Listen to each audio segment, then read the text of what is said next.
Thank you.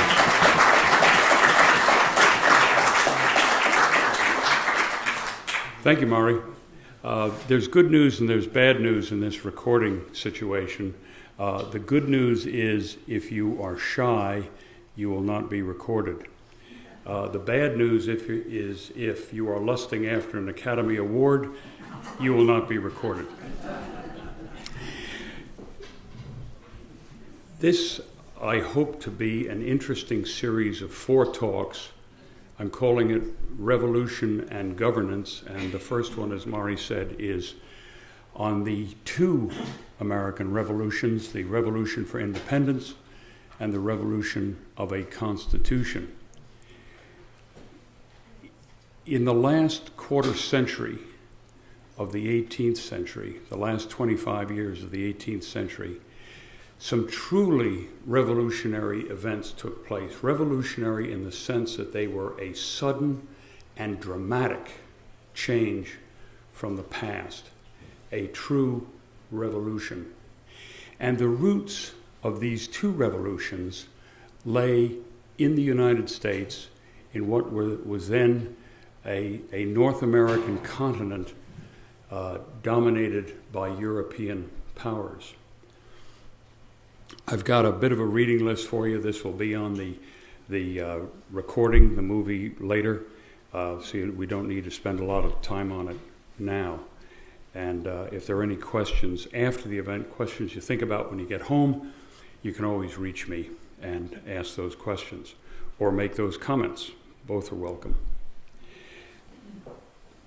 In the 18th century in North America, there were 2 major European powers controlling the continent in the North America, and there was 1 European power holding on just almost by its fingernails to a thin strip of coast. New Spain had been in North America for several centuries. New France had been on the North American continent for over 100 years. The English had been here on these colonies stretched along the Atlantic coast since 1607, about the same date as the French in Canada.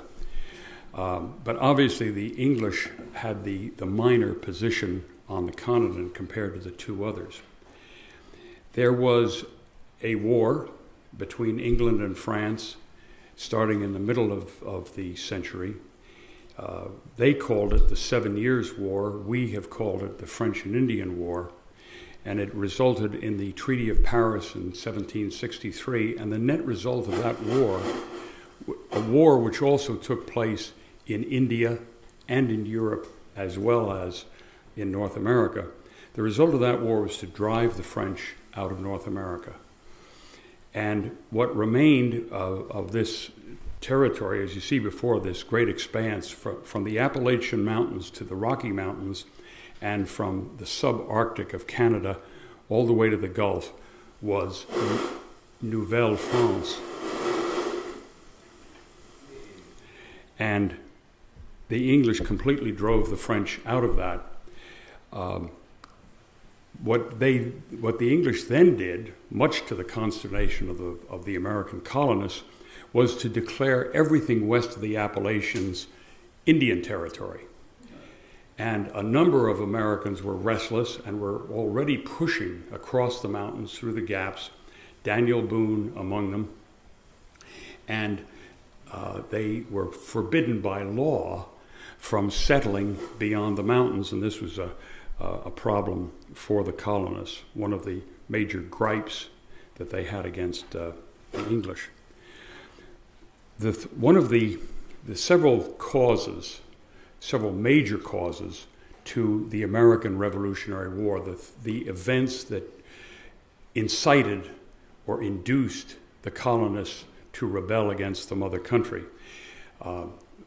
First of all, there was the English effort to impose taxes on the colonists to pay for the war. Now, this was a legitimate question. If you are sitting in London and you've got a very expensive war to pay for, a war into which into great debt you went to win the war. And so the Parliament and the King decided that there should be taxes laid on the American colonists to pay for the war. Because after all, the war had been waged for the great benefit of the colonists, relieving all the problems of French and Indian incursions. There was another problem, and that was very broadly and psychologically, the Parliament and the King and Englishmen generally in the mother country regarded the American colonists as children, and as disobedient children at that, when we started to complain about taxes and the arrogance of the British. We simply failed to appreciate how beneficial their policies were for us. And the more we complained, the more they regarded us as disobedient children. And then there was this final complaint, as I said before, the path west was barred because the official British position was this is Indian country, and we don't want the white colonists mingling with the Red Indians. There were several reasons why the English lost the war. It took a long time, 1775 until 1783. That's an 8-year period. One of our longer wars until very recent times, unfortunately.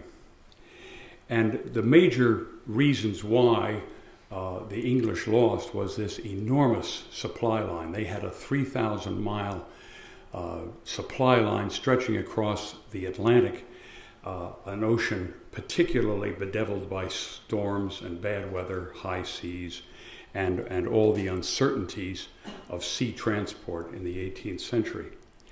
In addition, the British were irresolute. It took them a long time to figure out what their best policy was to prosecute the war, and even then they didn't follow through adequately. And on the other hand, Washington, the American leader, was incredibly persevering.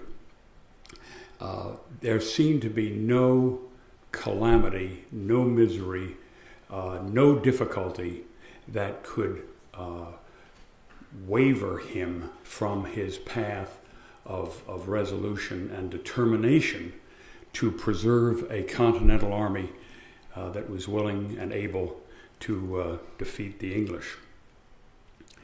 And there was also the English inability to see that the loyalists that they relied upon, those Americans who did not favor independence but truly were in love with their mother country, the loyalists or the Tories, were a slender reed. The English thought they were much more numerous and resolute than they really were. And so the Tories did not back them up as much as the English hoped they would. The first imposition of tax was the Stamp Act in 1765, and this was a very simple thing and a very small amount if you think about it at the time.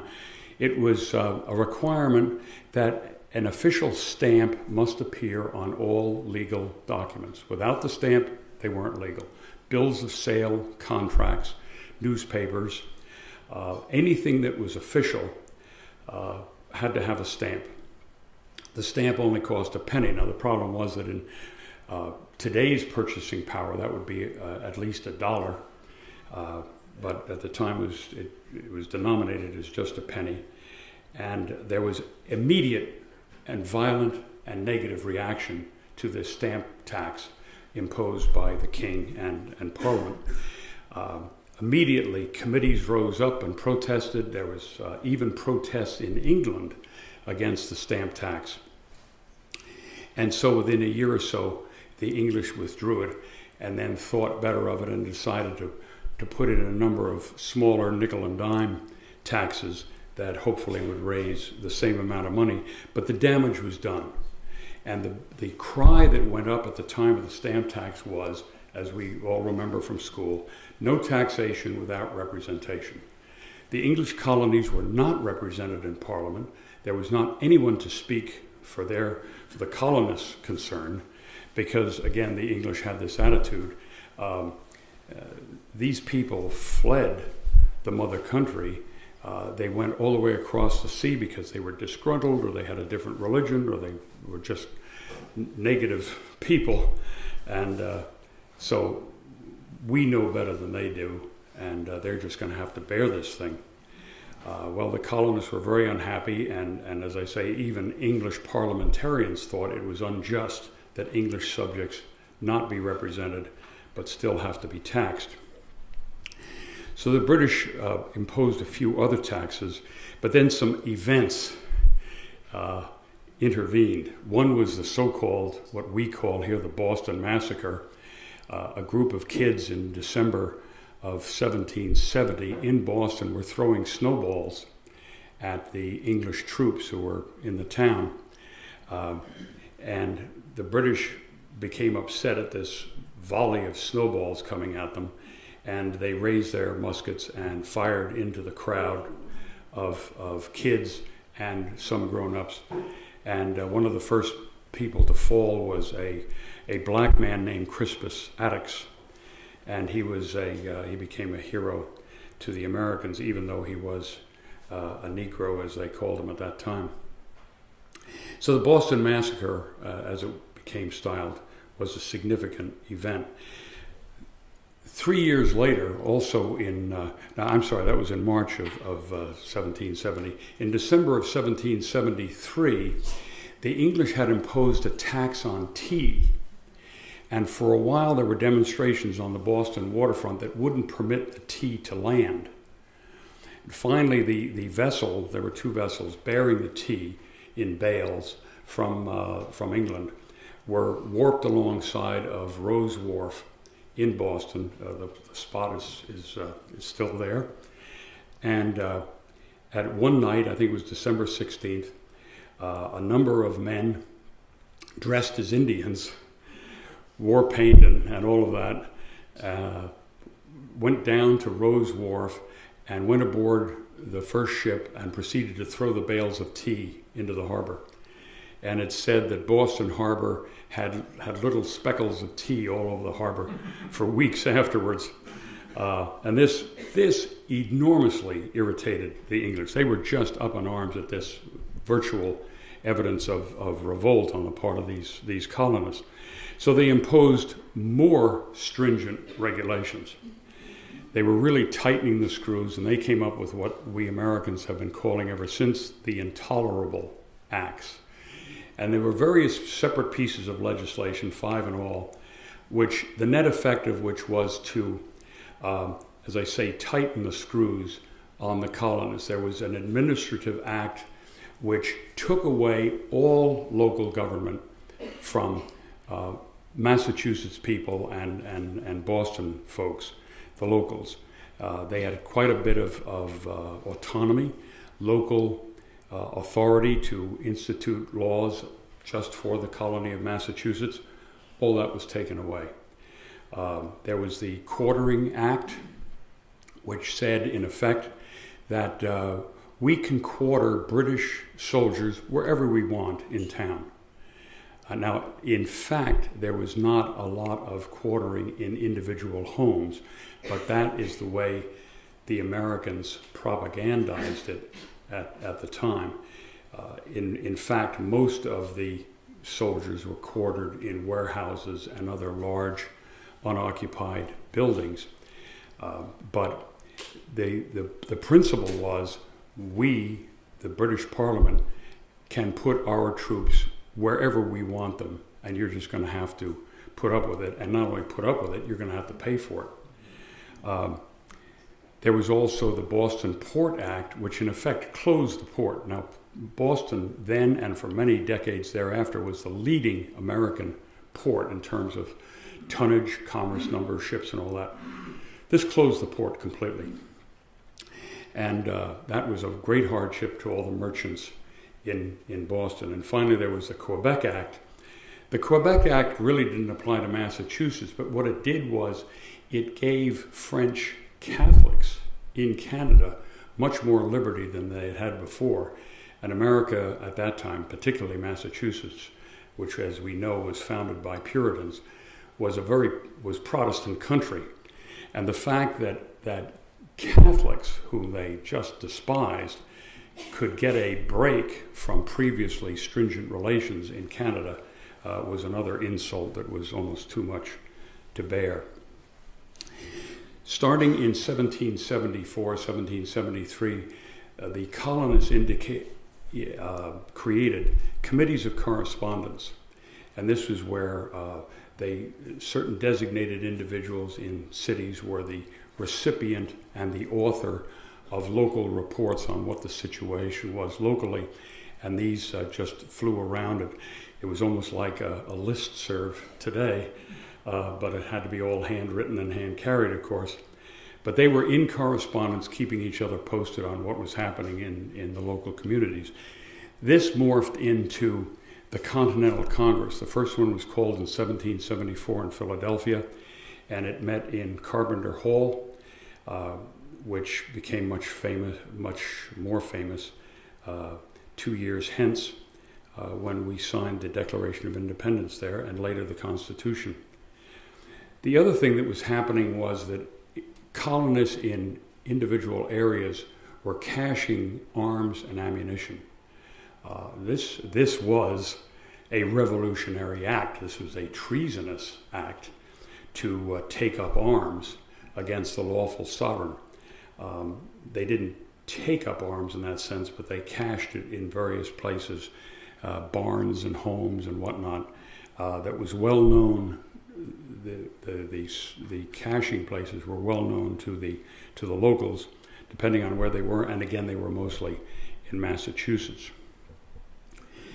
We're all familiar with the famous poem, The Midnight Ride of Paul Revere. And so in mid-April of 1775, it began to be rumored around town in Boston that the British were going to be mounting an expedition in the next few nights that would go out looking for these caches of arms and ammunition. And they would be going to towns in the general Boston area, towns they could reach in a night's march, and they would try to seize those arms. So the Minutemen, as they were called, men who could be ready in a minute to come to the defense of their communities, got together, and Paul Revere, a famous coppersmith and silversmith in Boston, and William Dawes, a friend of his, were designated as the men to send the alarm if the British started to move. So there is the poem that says, "One if by land and two if by sea, I on the opposite shore will be ready to ride and spread the alarm through every Middlesex village and farm." And this was true. One if by land would be if they marched out along the Boston Neck and then went west to the major towns then of Lexington and Concord and all the towns en route.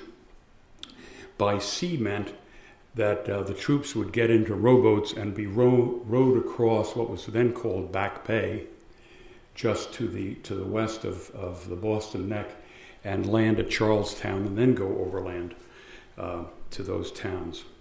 So they did depart by sea. Two if by sea, Revere and Dawes saw the two lanterns hung in the Old North Church, and they went riding west along what is now Route 2 to find what colonists they could to wake them up and tell them to move the arms and ammunition.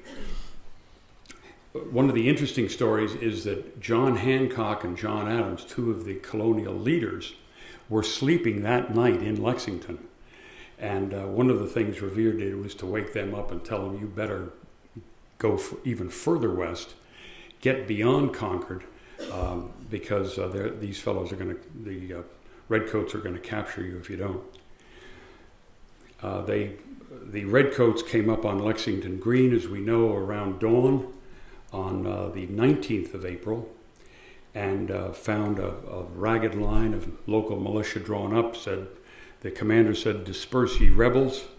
They didn't disperse, and a volley was fired, killing some men and wounding some others. And those were the first shots of the war. They marched on about 5 miles to Concord, and the bridge is still there today, by the rude bridge that arched the flood. There the embattled farmers stood and fired the shot heard round the world. There is still that little arched bridge, and the Americans were on the near bank, and the British marched up, and the colonists let fire a volley into the Brits, and the Brits decided they'd had enough, and they turned around and started marching back.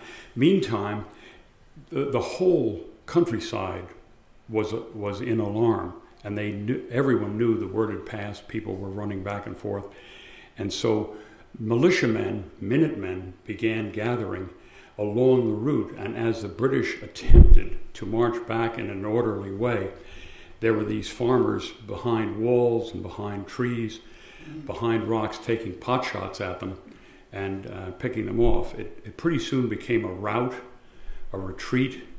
They staggered back into Boston, and you can see from the map there that Boston at that time was a little town on a peninsula. And that neck, Boston Neck it was called, was very narrow and easily guarded. So once the British troops got into their lines and got back into Boston, they could easily secure the neck, which they did. But meantime, the countryside is aroused, and Minutemen are gathering. They're flocking to Boston. The English are penned up inside Boston Neck. They have a few ships in Back Bay. They have a few ships on the eastern side of Boston. They had a few ships in the Charlestown harbor. But basically they were bottled up. A few weeks later, in July 3rd, I think it was, Washington, who had been attending the Continental Congress in Philadelphia, wearing his full uniform from the days in which he was a colonel in the Virginia militia. Incidentally, he was a colonel in the Virginia militia and a terrific aide to the British in the French and Indian War. But one of Washington's personal gripes is they would not pay colonial officers the same amount that they paid officers of the same rank in the British Army.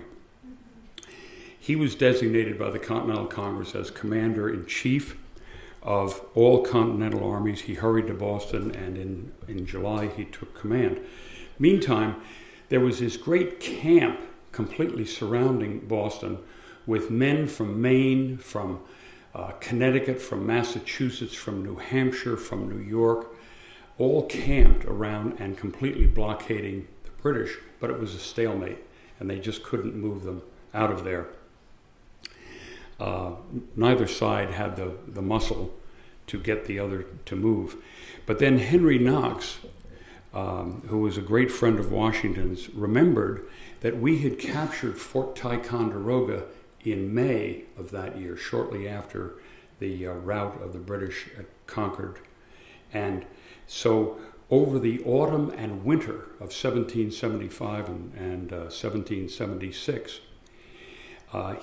Knox saw to it that the cannon from Fort Ticonderoga were sledged and dragged and pulled over the mountains from Vermont, from Lake Champlain, the border between New York and Vermont, all the way to Boston.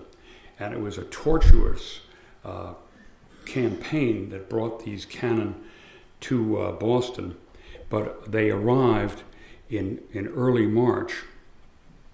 And on one night, the night of March 5th, 1776, the cannon went up on Dorchester Heights, which was an unoccupied bit of high ground just to the southeast of Boston town, as that arrow indicates. Here's an idealized portrait of Washington sighting a cannon. He never went up on Dorchester Heights, but Knox and the others did. And in one night, as I said, they dug trenches and they mounted these guns, and so the British woke up on the next morning, and all of a sudden the whole hill to the southeast of Boston is bristling with cannon. And the Brits realized that they could no longer hold the town. The British commander, Howe, said, okay, if you let us leave peaceably, we won't burn Boston. But if you throw one cannon shot into town, we're going to set the whole town on fire. So that was a bit of a truce for 2 weeks. And finally, in the middle of March, this is a dramatic painting of the British preparing to leave. And they sailed away with all their troops and loyalists who had flocked in behind the English lines, and hauled them up to New Brunswick, a big port on which is St. John, New Brunswick in Canada, in the Maritime Provinces. And I was being driven back from an airplane ride by a taxi driver, and I told him that I'd been up in New Brunswick. This was several summers ago. And he said, "Oh, you've been to Torytown." So here it was more than 200 years later, and this is still, St. John is still Torytown. I thought that was very touching. The British had to evacuate. Meantime, this was in March of 76. Meantime, the Congress was sitting in Philadelphia, and after a long period of time, this was many months, starting in 1775, there were some voices saying we really should be independent. And others said, no, we can't do that. Pardon me, we'll be able to sway the Parliament and the King to our way of thinking. That didn't happen, of course, and finally there was a majority in favor of declaring independence.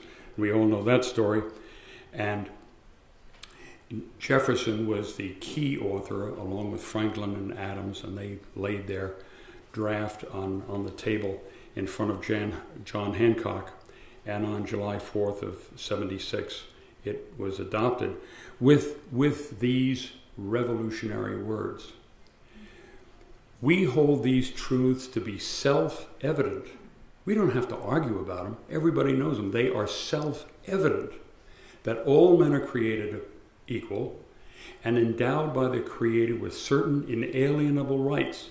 And among these are the right to life, liberty, and the pursuit of happiness. We should stop for a minute and think about what did happiness mean to 18th century men of the Enlightenment. It didn't mean you can go out and do whatever feels good. These were not proto-hippies 200 years before the fact. Happiness was the achievement of virtue. That's the way the men of the Enlightenment looked on happiness. It was that satisfaction that came to an individual from living and having lived a virtuous, honorable life. And that was regarded as one of the great unalienable rights that all people should enjoy and should not be infringed. The British, a few months later, in August of 76, descended upon New York. They had complete control of the seas, and they descended upon New York and very quickly captured lower Manhattan, and then they moved over to Long Island. And in the Battle of Long Island at the end of August of that year, they routed the colonial troops, who were badly disposed and poorly led, and it was just a disaster. But in a few hours' time, the Americans were routed from their positions, fled across the East River, and the British followed. So within a day or so, the British were landing at what was called Kipps Bay, which is around 34th Street in Manhattan and the East River today, and quickly drove Washington's troops inland and north, and later in the day managed to drive them all the way off the island of Manhattan and capture several forts. So that was a very quick disposition of the Americans in New York, and the English held New York until the very end of the war. Now, with New York secure, the question in the English minds was, what are next steps? And the thought was they would separate New England from New York and completely cut off the New Englanders, because remember, New England was the seat of revolution in the eyes of the British. This is where the trouble had started. All the people clamoring the loudest for independence were men like John Adams, John Hancock, and Boston was just a nest of traitors and rebels, and let's cut them off. So they hatched what seemed to be a surefire plan. A general with a main army, a general by the name of Burgoyne, John Burgoyne, would march down from Canada along the line of Lake Champlain toward what is now Albany. Another arm would swing down the lakes and then approach Albany from the west, and that was under a British general named St. Leger, along the line of the Mohawk River, along the line of what is now Route 20, which links Buffalo, Rochester, and Syracuse with Albany. And General Howe, there were two Howe brothers. There was Richard Howe, who was an admiral and in command of the fleet in these waters, and there was William Howe, a general who was in command of all the British troops. And the Howe brothers would mount a campaign up the Hudson, and there would be a three-way link-up in the general vicinity of Albany. That would cut off New England, and it would defeat the Continental armies that were in that area. This was a great plan, but it all fell apart. Let's get back to the map. The attack coming in from the west was defeated at a place called Oriskany, west of Albany. St. Leger went down in defeat, had to retire to Canada. Howe never did start up the river. It's been charged that he was having too much fun in New York with his mistress and sort of lost interest in campaigning that year. And that appears to be generally true. Anyway, he never showed up. He never even made an effort. So the whole thing fell on Burgoyne, and Burgoyne very quickly became cut off. He almost reached Albany. He was actually encamped around Saratoga, New York. But the Continentals got in behind him, cut his supply route. The Continentals were in front of him, and they were off to the west because they'd just beaten St. Leger.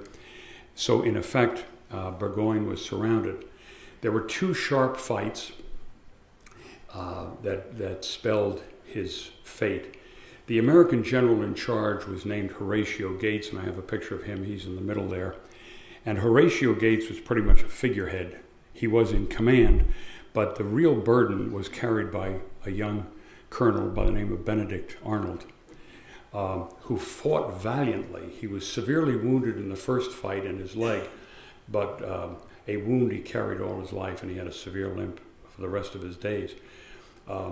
But within a week or so after that, he led another fight at what was called Freeman's Farm, and that was decisive, and it managed to indicate to Burgoyne that the jig was up. He was surrounded. He couldn't get supplies. The colonials were in complete power. So in the middle of October, he surrendered his forces. He surrendered his entire army to these American rebels. What greater humiliation could there be than to have a proper British general surrender his full army to what the British regarded as a rabble, ill-educated, noisy, ill-clothed colonials. This was unheard of, but they surrendered. From that time, from 1777 until 1781, the war, oddly enough, did not go well for the colonials. We'd had these great victories from 1775 through 77, and as a result of the surrender of Burgoyne, the French realized that we were serious, that we did stand a chance of beating the English, and they, who had just a dozen years before been so embarrassed and humiliated by the English, wanted to get theirs back. So they were happy to aid these Americans once they were sure that we had the ability and the perseverance to follow through on a campaign.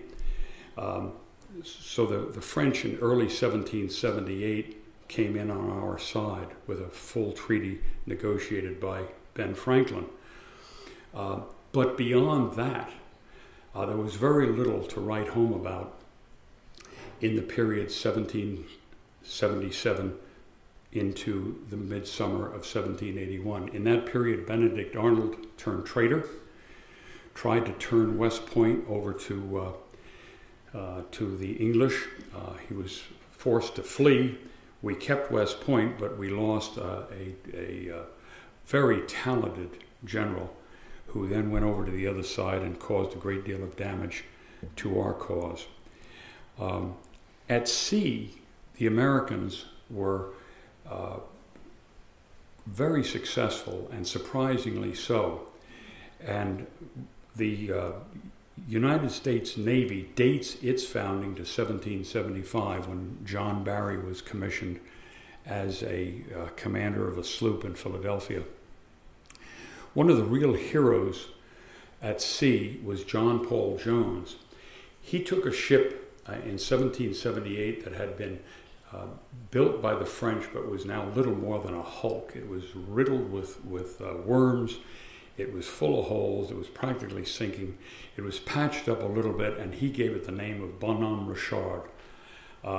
This Bonhomme Richard was the French name for Franklin's Poor Richard's Almanac.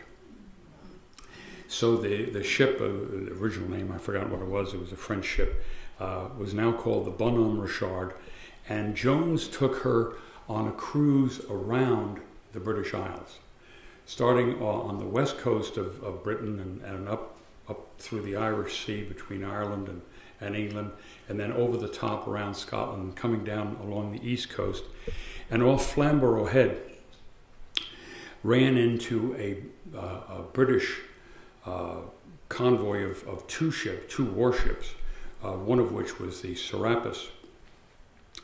And Jones in the Bonhomme Richard engaged the Serapis, and pretty soon the Bonhomme Richard was just shot to pieces, dismasted, her sails full of holes on what mast there were, the hull full of holes and sinking. And the English captain called across in a megaphone, "Are you willing to give up your ship?" And Jones had the famous reply, "I have not yet begun to fight." And what he did at that point, I mean, this is just sheer bravado and sheer drama. He and a number of men left the Bonhomme Richard, boarded the Serapis, and in effect took the British ship. And the British captain. The captain had to surrender his sword, another great humiliation. So this was an enormous victory for Jones and for the young American Navy. Lastly, we cannot forget in this period the enormous value to us of French participation. They really lent us everything, not only money, not only ammunition and supplies and uniforms and ships and cannon and muskets, but they sent some of their best men. Comte de Grasse was in command of the French fleet in the Western Atlantic, and Comte de Rochambeau was in charge of the French troops. Washington at this time, as he had been throughout most of the war, was in and around New York. The British in the meantime had captured Philadelphia, but Washington and his troops were hovering to the west and around to Yonkers, which is just north of New York City, being pests to the British, willing to jump on them if the British made a move, but otherwise not initiating offensive action. De Grasse, in charge of the French fleet, defeated the English off the Battle of the Capes, which is that narrow area where the Chesapeake Peninsula comes down and almost touches Virginia. And there's a very narrow body of water between the two capes.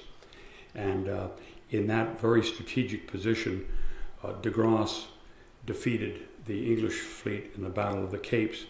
Meantime, the British general who had been so successful in the South, William Cornwallis, had moved north.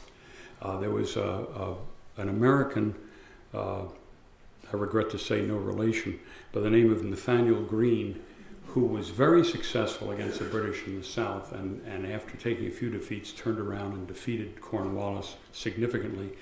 Cornwallis didn't exactly retreat, he withdrew. And he withdrew up to a point on the peninsula in between the James River and the Rappahannock called Yorktown.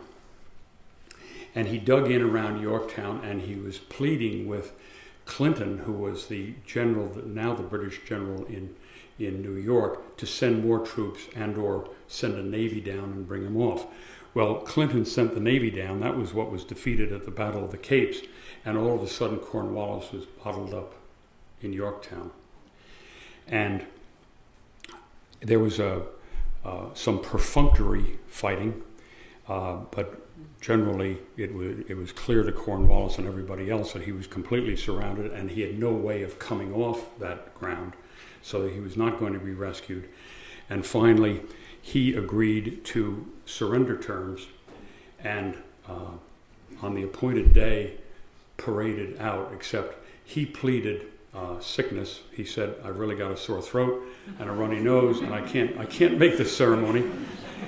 So he sent out one of his aides, again, somehow typically English. The aide has Cornwallis's sword, and he offers it to Rochambeau. Not an American, not Washington, who was standing right there. He offers it to Rochambeau. Rochambeau is a gentleman. He says, "No, this fella, Washington, he's the commander-in-chief of the Americans, and he's the one you're surrendering to." Finally, the aide gave Cornwallis's sword to Washington. Washington then gave it to a fellow officer, Benjamin Lincoln, who had lost a number of battles to Cornwallis in the American South, in Southern Virginia, North Carolina, and South Carolina. So Benjamin Lincoln eventually ended up with Cornwallis' sword. This was the last real battle of the war. Both sides realized with Yorktown and the surrender of a second British army, it was all over. The war was over. There was some dickering that went on in Paris and London for almost 2 years thereafter. Late in 1782, a treaty was signed, 1782, early 1783, and that became the Treaty of Paris. And look at what that did to the United States. To the British in that treaty recognized the United States as a sovereign nation, and what had been this thin strip of coastline now stretched from the Atlantic all the way to the Mississippi, from the Great Lakes to the Gulf, except for the territory held by Spain and called Florida. This nation was more than twice the size of the original colonies, and was equal in size to England, France, Germany, and Italy in their present boundaries today. An enormous nation. But the problem was that Montesquieu, one of the great Enlightenment thinkers of the century before, had said that large republics cannot exist. They're just too large, communications are too difficult. The best, most likely to survive republics are small. And here we have this enormous amount of country to somehow rule. And that became the next problem. Starting in 1774 and until 1781, the ruling body was the Continental Congress. in which there would be one or more delegates from each of the colonies assembling in Philadelphia, but each state had a veto. Everything had to be done unanimously. And Washington and Hamilton, who was an aide of his, Lafayette, who was an aide, all these generals and senior officers that we raised in this 8-year war chafed under the rule of the Congress. They had to get down on their knees and beg for anything: more troops, more uniforms, more ammunition, food, supplies. Everything had to be begged out of the Congress, and the Congress just was dilatory. And I suppose you could make a comparison with Washington today in terms of the sheer inability to get anything done, because basically it was this one for all and all for one, and I've got my veto, and if I don't like it, I'm going to say no. In 1781, the Congress got together and instituted what they thought would be a new instrument, the Articles of Confederation, but they retained each state's veto. It really nullified the Articles as any way of properly running a country. So all the same problems that had come up in warfare were now there in peacetime. Even though we had beaten the British, each colony thought of itself as, and was legally, a sovereign state. What was called the United States was really a confederation of sovereign states. So Virginia had as much weight as Delaware, had as much weight as New York, had as much weight as Massachusetts. And these colonies, now states, were jealous of each other. They had conflicting trade interests. Ports would vie for more tonnage, as is their wont. They treaded upon each state's fishing grounds. They would claim fishing grounds that were clearly belonged to another state. And they had outrageous claims on Western lands. Some states like New York and Virginia claimed everything all the way to the Pacific.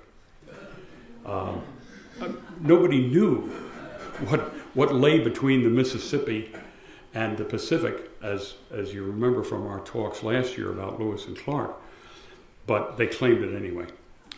So a number of very concerned men gathered in Philadelphia in the spring of 1787 to see if they could work some change to this. So what this slide shows is just a listing of the 3 forms or modes of government that have commanded us since our independence. There was the Continental Congress, there were the Articles of Confederation, and now there's the U.S. Constitution, and that's been our form of government for almost 240 years, which I think is fairly impressive. This is a photocopy of the Articles of Confederation lead page with all the weaknesses. There was a lot of concern to get this rectified and get it changed so that there would be a more effective government. And what has come out in an interesting new book called The Quartet by an author named Joseph Ellis is that there was a real conspiracy to get rid of the Articles. The Articles were the equivalent of our Constitution today. This was the ruling document. It's serious business to say, we're going to change this because not everybody's going to be in agreement. The Quartet, to which I have added one more man, Gouverneur Morris, really 5, were principally involved in making this change. And in the spring of 1787, they were in a conspiracy to undercut the Articles of Confederation and install something. They knew not what. They knew in broad strokes what they wanted, but they didn't know in detail what they wanted. They just knew that they had to do something about the Articles. Washington and Hamilton and Madison and John Jay from New York and Gouverneur Morris from Pennsylvania were the principal men, but there were many others involved in what became our constitutional convention.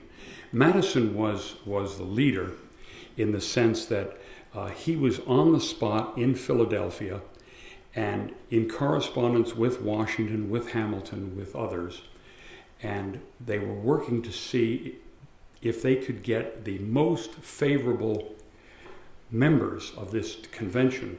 And what they eventually did is they convinced the 13 colonies, the 13 now states, independent states, they convinced them that what they were going to do is they were going to tweak the Articles.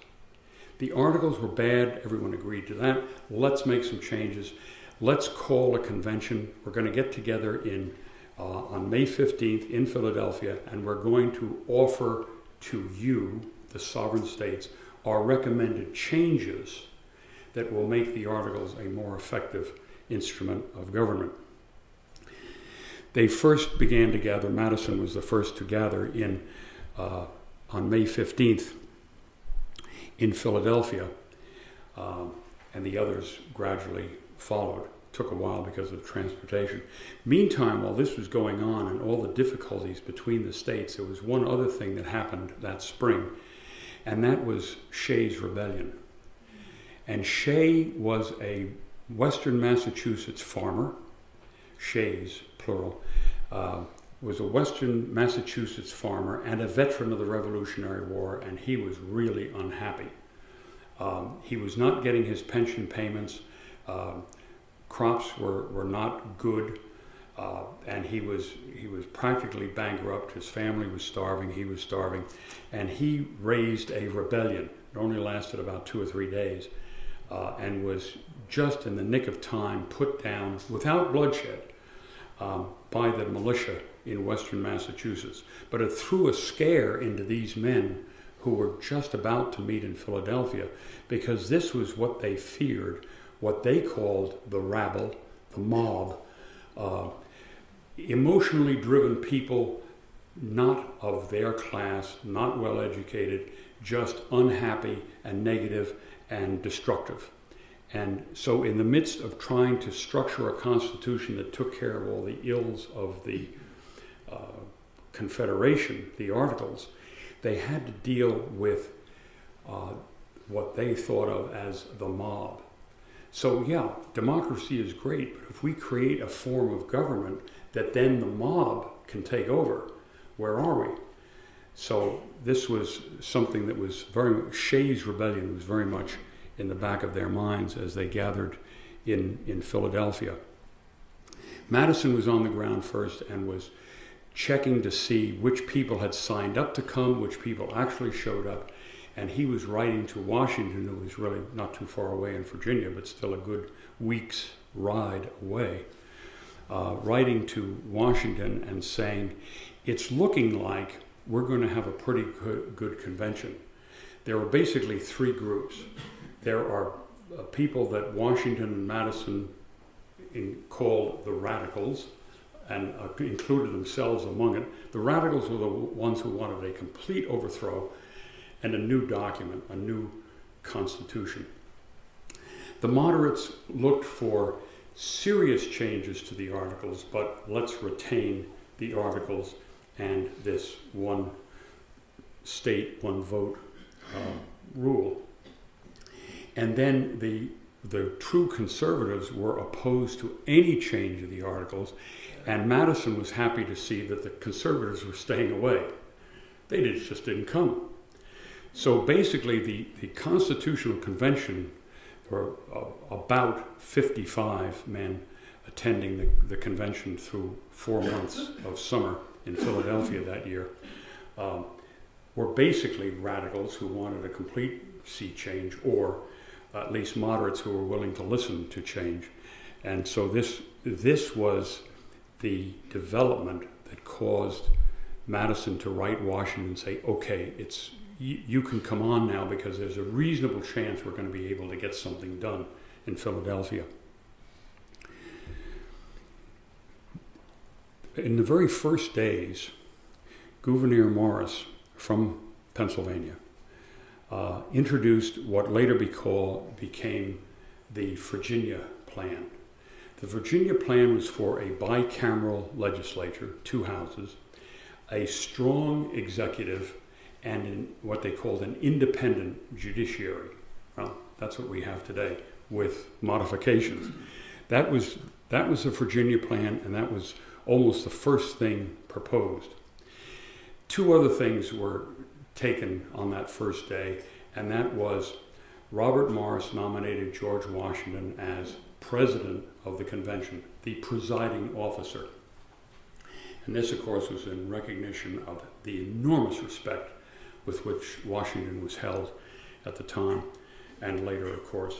And so Washington moved to the dais. There was a small raised platform, maybe a foot off the floor, and a great table and a beautiful high-back chair there. And that's where Washington presided every day but Sunday, for 4 months. The more consequential decision was for complete secrecy. There wasn't going to be anything getting out to the newspapers or the general population, or obviously anyone opposed to this. So they took a vow of secrecy. They closed the doors, they closed the windows, and drew the shades. Now, this was May in the spring of 1787. Weather's pretty nice. Sometimes it rained, sometimes it was sunny, but the weather was generally moderated. But it was a small room, and there are 55 men in there. And they're wearing wool, and it's not just like a jacket and a shirt and a pair of pants. These are their best breeches with high socks and a frock coat that was a very large garment coming down to their knees, wool, okay, a rough shirt and a lot of stuff around the neck. And so it was pretty warm as summer went on. And there's not a comment in any of the letters of the journals to the effect of, today was an impossibly humid day and I don't know how I'm going to make it through the rest of the summer. Not one word of that. You wonder how they put up with it, because any of us who have spent any time on the East Coast or the southern states in the summer know that it can be beastly. Even with air conditioning, it can be beastly. Anyway, these were the few decisions, the few events of the first few days. For the rest of the summer, they pretty much argued about 2 things. They argued about what was called representation. Yes, we're going to have 2 houses of the legislature, and we not only have to decide what we're going to call the 2, but also how are the members going to be seated? What is the method by which we will choose representatives? And the major 2 alternatives were population or property. And they argued about that for almost from May and June and well into July. That was a major topic.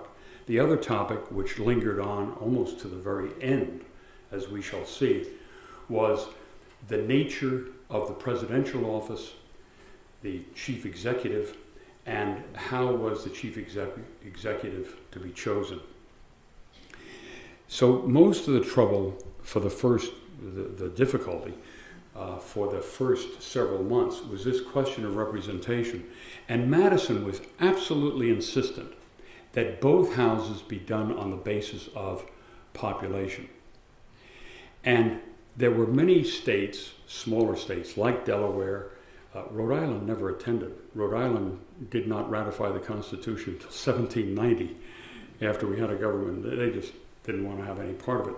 But small states like Delaware, like Maryland, Vermont was not yet a state, but South Carolina was.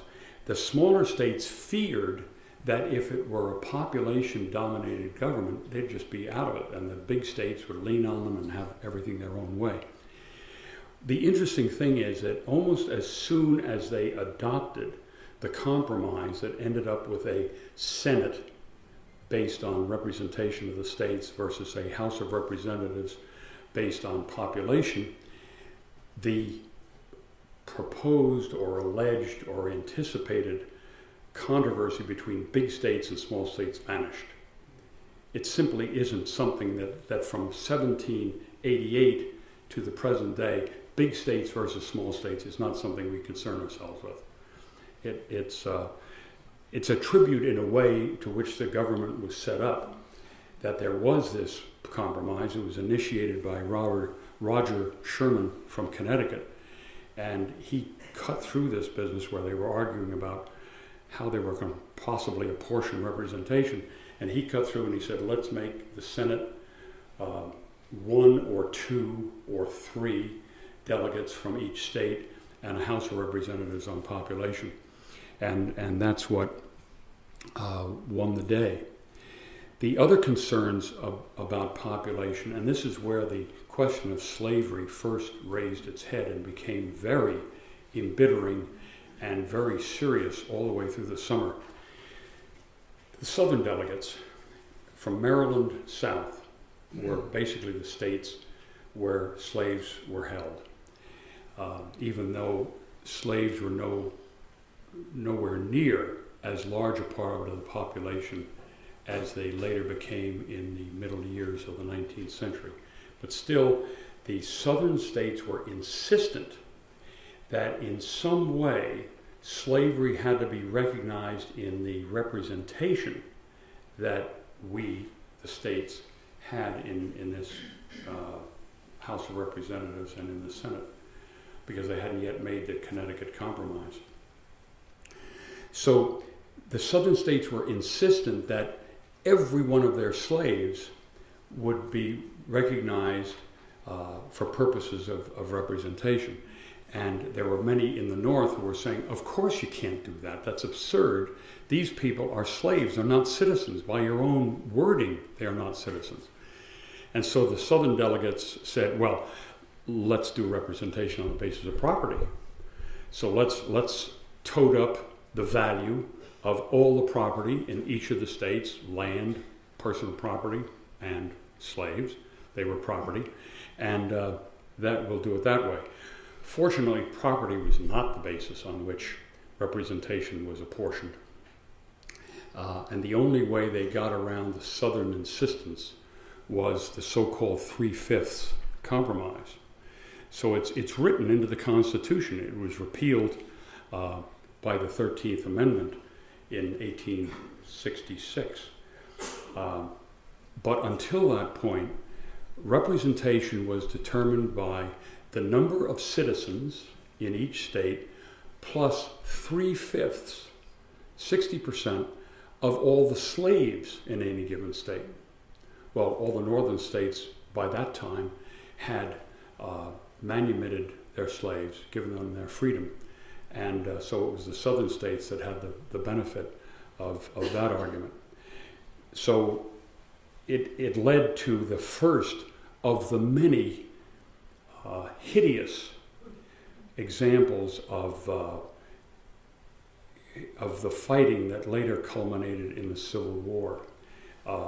I think you can make the argument that the Civil War, which firing broke out in 1861, but the war really began in the summer of 1887 in Philadelphia, because this was the first time that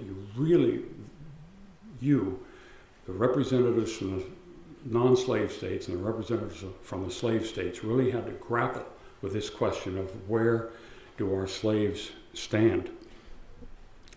So as I say, this argument about representation and how the two houses of the legislature should be composed occupied a good half of the summer.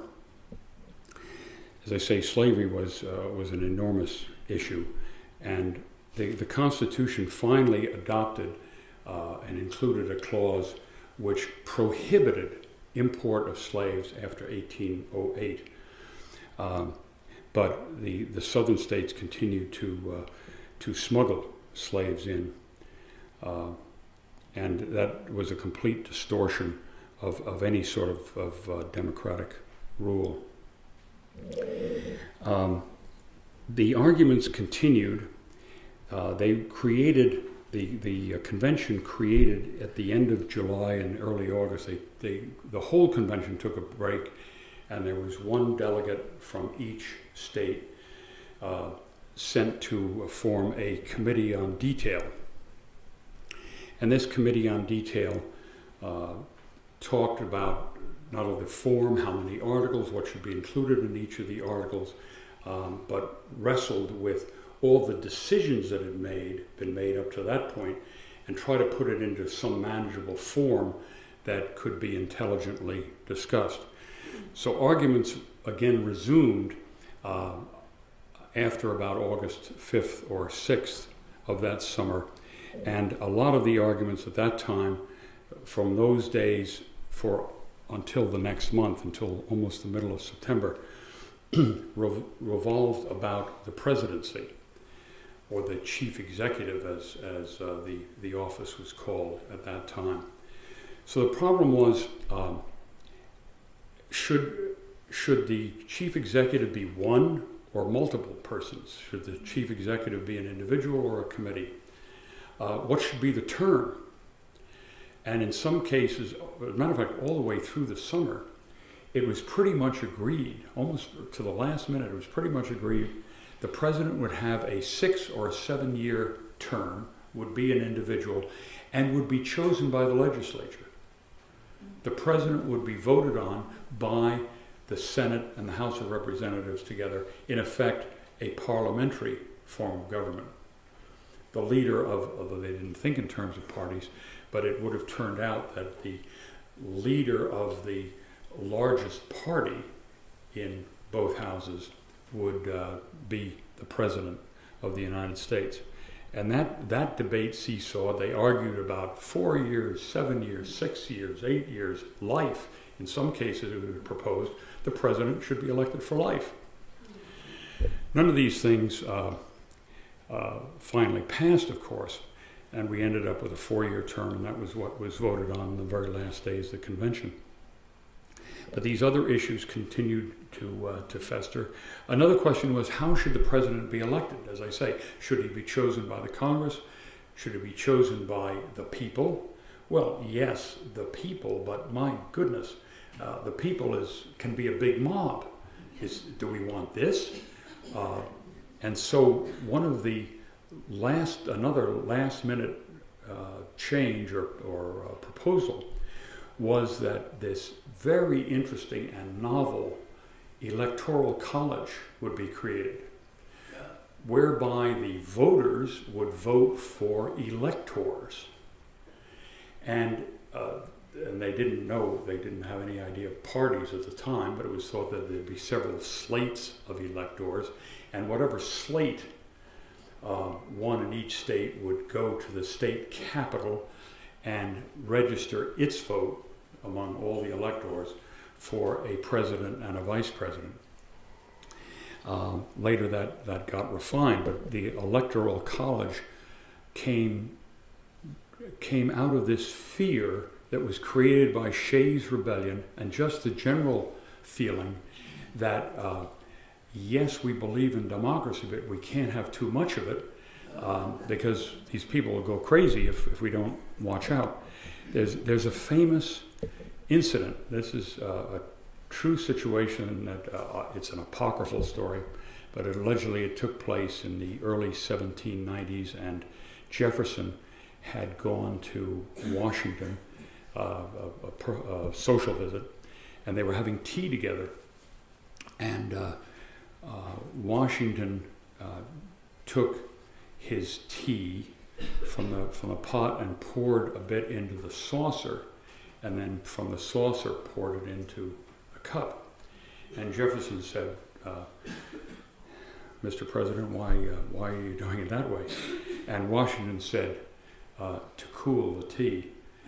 And the metaphor was, we have this electoral college, and this cools the possible heat that would be generated if we had a more democratic form.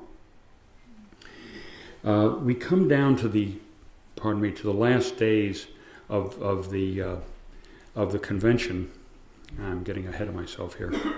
We come down to the last days of the convention, and there was formed a committee on style. And like the committee on detail, this is the one to put the document in final form. And Madison, of course, had a great influence all the way along, and he continued to have his influence, even though he had lost the battle where he wanted full representation among the states, population in the Senate instead of states. But he lost that, but he continued to persist, and he's always been accorded the major author of the Constitution, along with Gouverneur Morris and John Jay and a few of the others. Washington only spoke out once on a matter of substance. He only exercised his privilege as the presiding officer to speak on a matter of substance once, midway through the summer.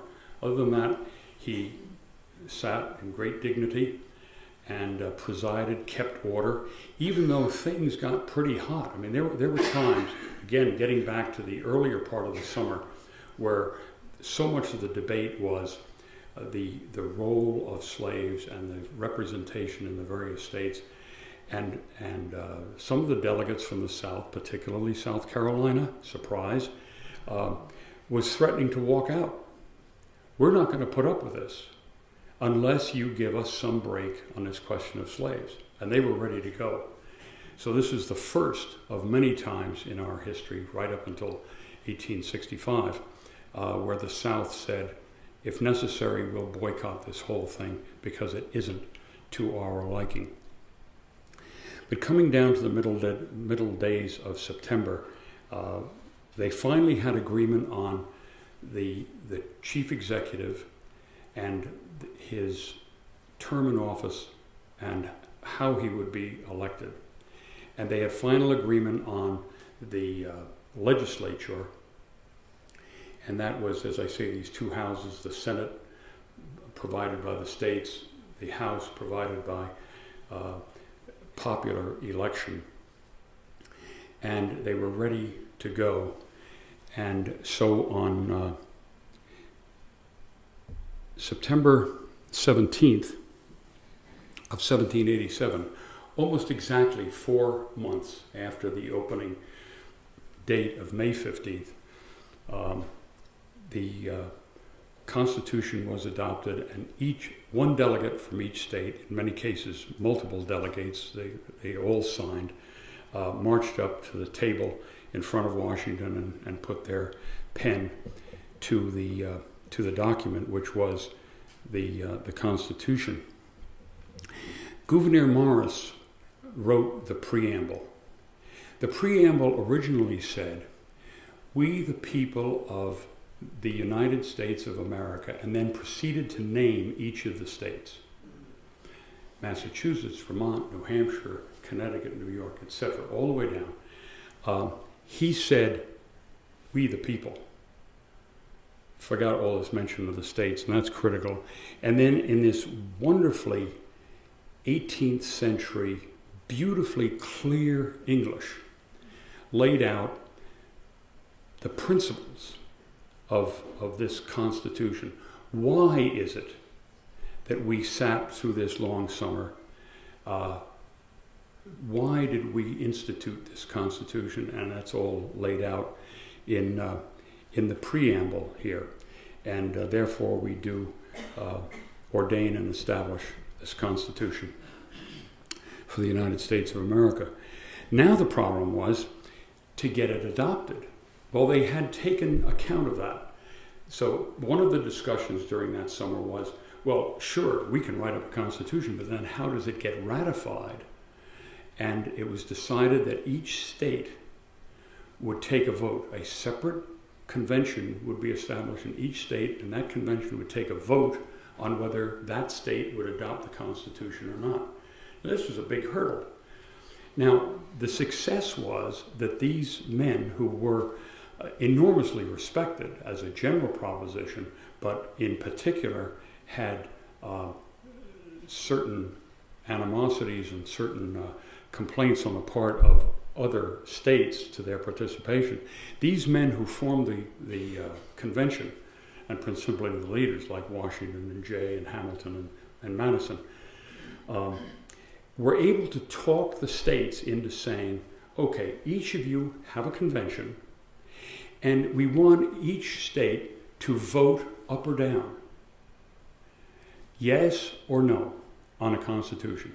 Don't try to label, burden your vote with a lot of conditions of the constitution you would like. Don't rewrite what we've been spending 4 months here writing. Vote yes or no. This was a tall order, and they were able to convince the states to do it.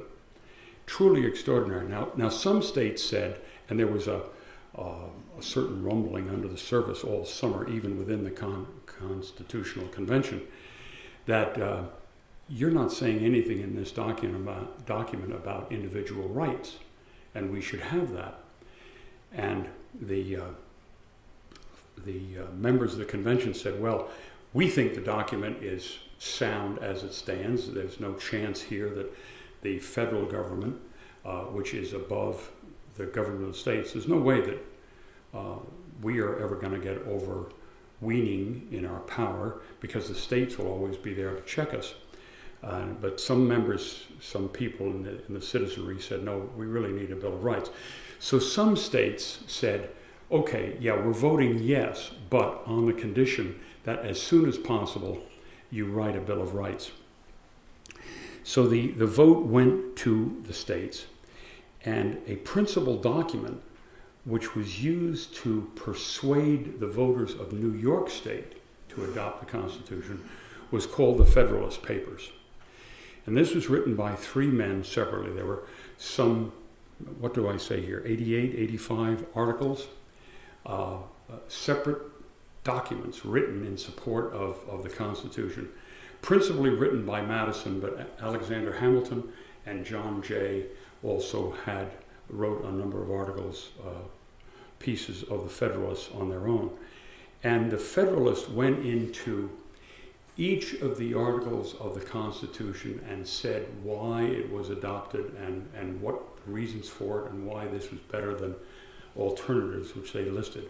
It was an enormously learned document that what we call the founders developed for this occasion. It was truly a remarkable document. All the individual pieces that came under the rubric of the Federalist were signed by Publius. That was the pen name that Hamilton and Madison and Jay adopted. And it is still today the first document you go to after the Constitution itself, if you've got a question in your own mind, or if a court has a question as to how to interpret this particular article of the Constitution.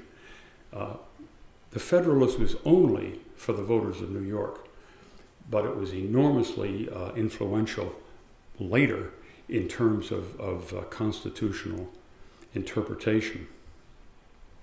This is the roster of the states adopting the Constitution.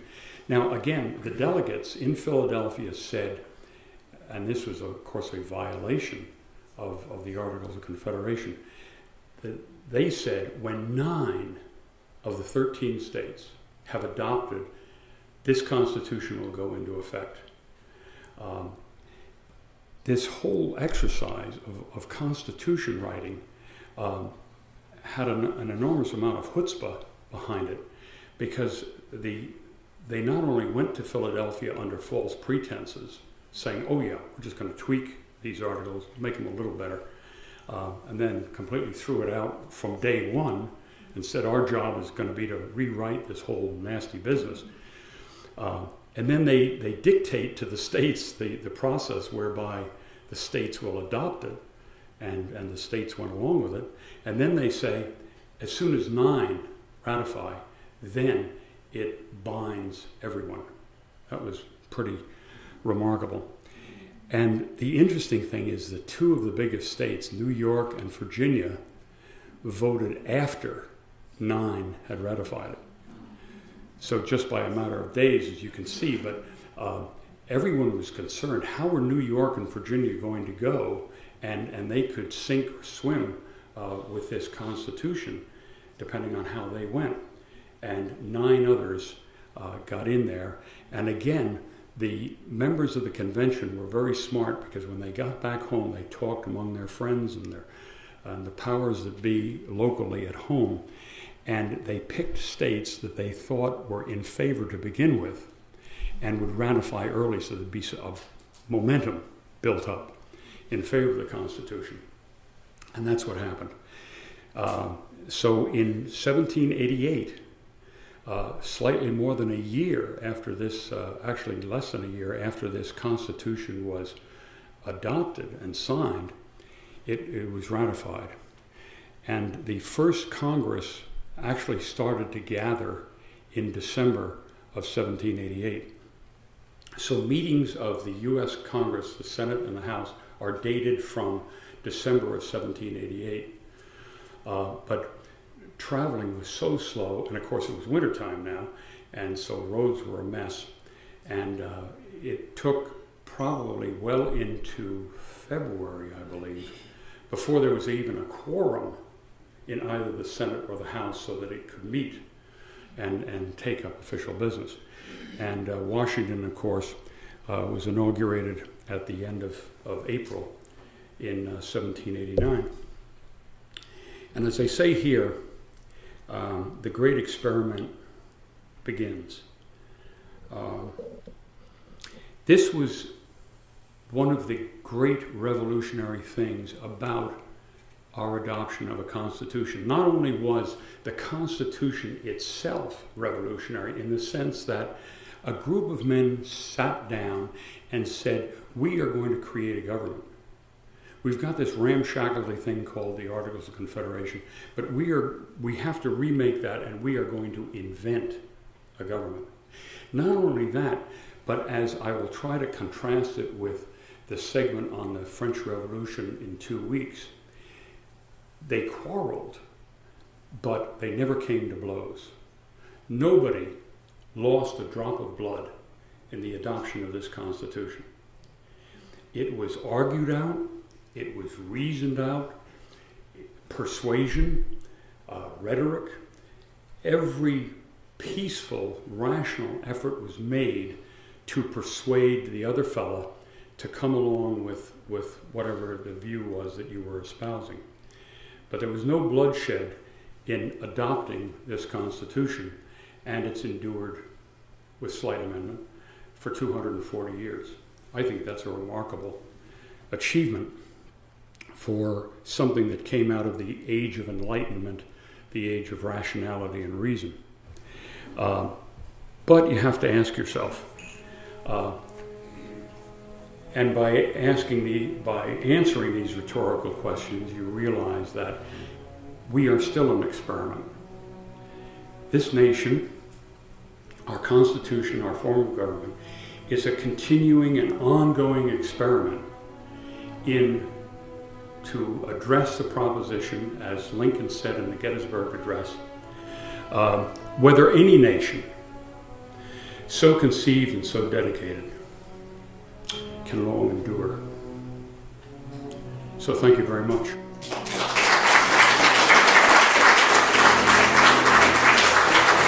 Thank you.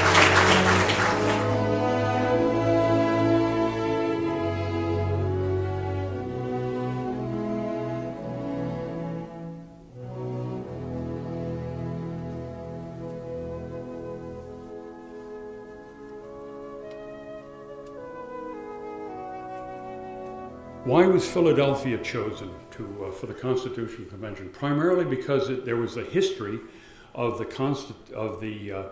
Continental Congress sitting there for the war years, and also it was a central point, which again why it was chosen for the Continental Congress. It was pretty much midway between Boston and Georgia. So it seemed to be the most convenient point that meant the least onerous travel to get there.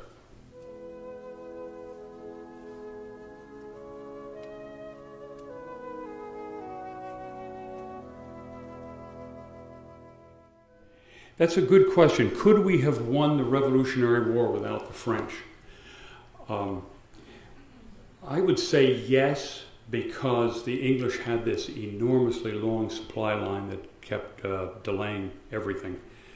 But it would have taken much longer without the French. And then the question arises, well, if it were to take more years than the 8 that it took, if it were going to take 10 years or 15 years, it probably would have disintegrated into guerrilla warfare, with major cities like New York and Philadelphia and Boston being held by the Brits and the countryside operating on their own, and there's no telling what that would have resulted in. We never would have had a constitution under those terms, because there would be no peace. So yes, we probably could have, but it would have been an entirely different history that we would be remembering.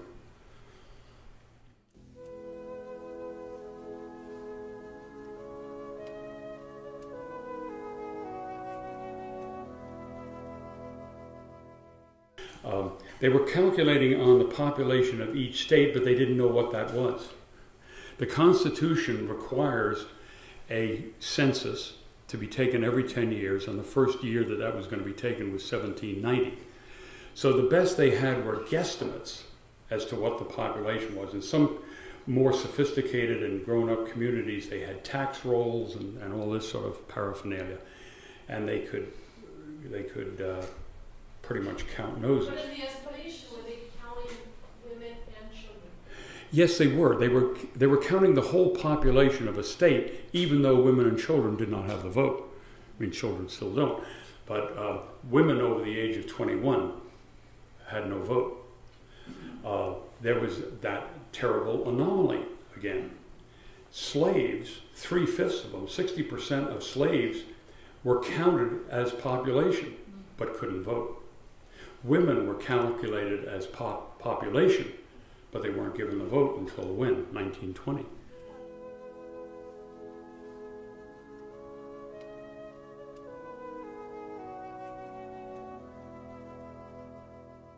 Yes, the question is, weren't there also property requirements for voting? And the answer is yes. I don't know exactly what they were in the beginning, but they were fairly modest, depending on which side of the property line you were on. But a holding of real property or a certain amount of personal property, and in most cases you did have real property because you owned your cabin or your house in town, whatever. But there was a property requirement, and that lasted for many years until sometime in the 1820s. A lot of those property requirements went away, and that was what brought Andrew Jackson to power in 1828, was a great enfranchisement of people who had been banned by property requirements.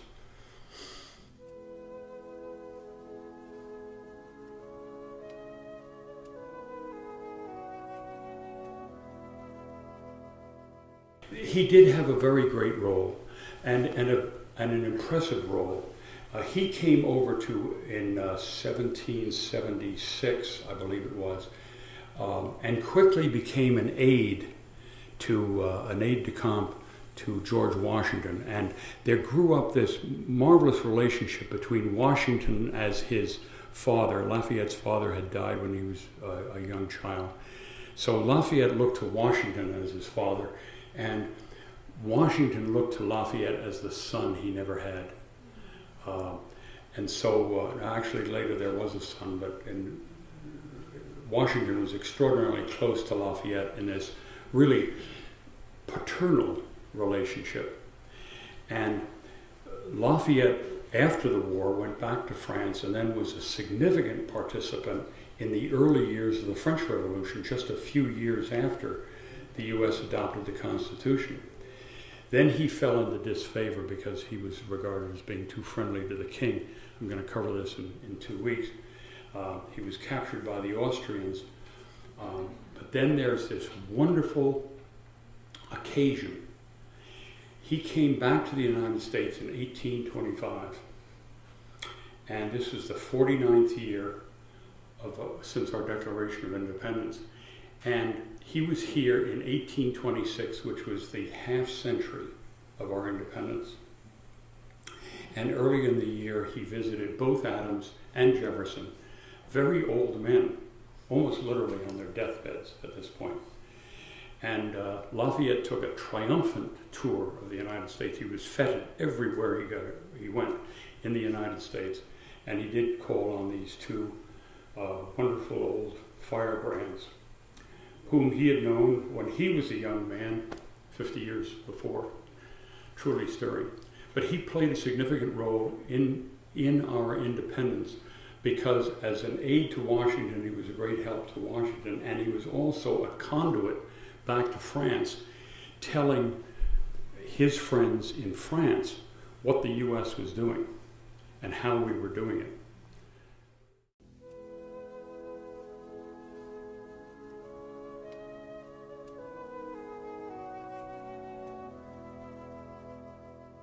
Interesting question. The question is, what role did the Enlightenment play, not only among the men of reason who formed this convention, but among the so-called mob or the rabble? Interestingly, this question is being asked by Bob Creasy, who is a Dartmouth classmate, and in another year we're going to have our 60th reunion. So I really welcome that Bob and Judy were able to come. Getting to the question, it's a very good question, and actually it's hard to say. There was, among all citizens in the United States, or the colonies at that time, there was this sense of local self-government. And one of the problems that was created by the British winning the 7 Years' War and then imposing all these taxes from on high was all taxes had been imposed locally up until this point by local communities in each of the colonies. So this idea of a major heavy tax coming down from London was really revolutionary, and it is to that all levels of society protested at that time. So the mob or the rabble or the common folk were, as opposed to this denigration of local control, as well as the men of property and influence in the community.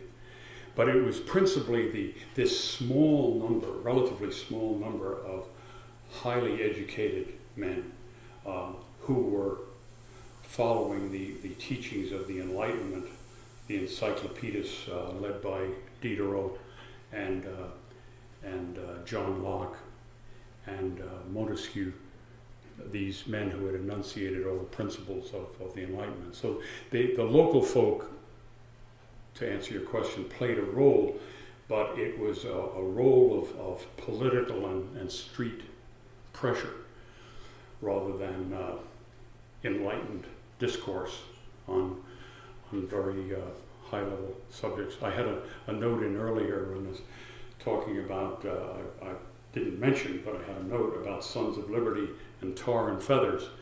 And the Sons of Liberty were local groups led by Sam Adams, a cousin of John Adams, in Boston, but in every one of the colonies. And the Sons of Liberty were really a tough bunch. And anybody that they regarded as favoring the British could get pretty harsh treatment, from being mobbed in the street or a mob surrounding his house, or the favorite method against British tax collectors who were their neighbors. I mean, the government, the parliament laid down the rules, but it was locals in New York and Massachusetts, etc., who actually carried out these laws. And so a British tax collector could be tarred and feathered, and that was not a pleasant process. A man would be stripped naked in public and slathered with hot tar. This is hot tar. This is the tar that you pour on the street. That stuff is darn near boiling, and of course would singe every square inch of skin. And then a bunch of feathers would be dumped on you, sticking across to the tar. And then you would be mounted backwards on a pole. A very uncomfortable position when you haven't got a stitch of clothes on, and run out of town. And that was the treatment given by the Sons of Liberty to people they didn't like. So it was one could, yeah. You certainly were severely burned, grossly humiliated, and the mob wasn't susceptible to reason at that point. When they had the pot going and they had the feathers getting ready, they weren't interested in learned discourses about how you might differ with the king on this or that point. So it was a painful process. One more question? Yes. Another question. Thank you very much.